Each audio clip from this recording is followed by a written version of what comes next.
Во фокус на денешниот владин увид на клучните точки од коридорот 8, кој треба да овозможи модерно и побрзо патно поврзување меѓу Скопје и Охрид, но и подобра регионална поврзаност кон Албанија и Јадранскиот регион.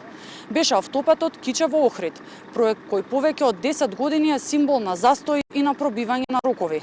Со потпишани над 6 анекси, вредноста на овој пат достигна околу 770 милиони евра, а во моментов се работи на стабилизација на свлечиштата и на косините на планинските делови.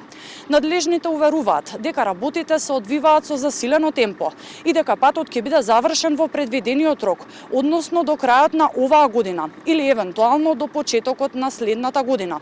Надлежните исто така најавија дека летово ќе бидат пуштени дополнителни 10 километри, со што од извор до Охрид ќе може да се вози по 47 од вкупните 57 километри автопат.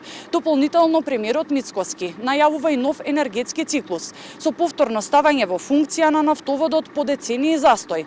Исто така најави и нов тендер за гасоводно поврзување со Србија.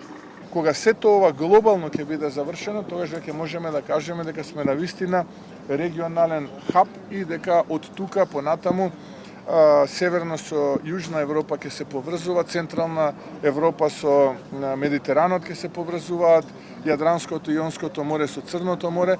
Тоа е онаа предност стратешка која што ние ја имаме како држава. Моделот од Кичево до влезот во тунелите кај Пресека е навистина едно архитектонско и инженерско чудо.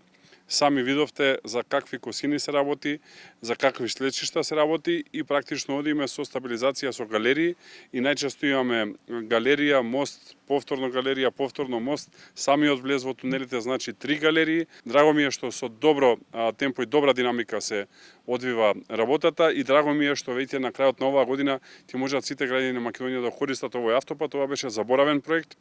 Паралелно се работи и на новите делници што ги гради Бехтел и Енка.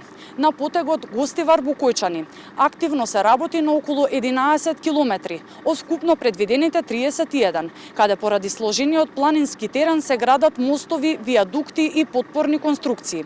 На делницата Тетово-Гостивар пак, каде донедавна речиси и да немаше никакви градежни активности, сега се работи на околу 14 километри од трасата.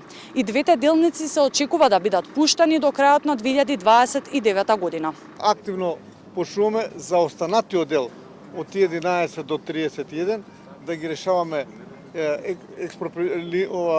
елаборациите за експроприација како би може да се даде фронт за работа. To date we've completed more than 6 million cubic meters of excavation, 2 million cubic meters of fill and almost 100,000 cubic meters of concrete.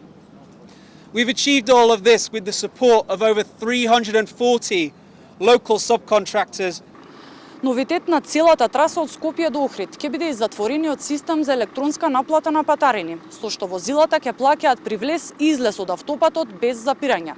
Властите очекуваат со реализацијата на коридорот 8 значително да се намали времето на патување, но исто така да се отвори и нов економски и транспортен импулс за целиот регион.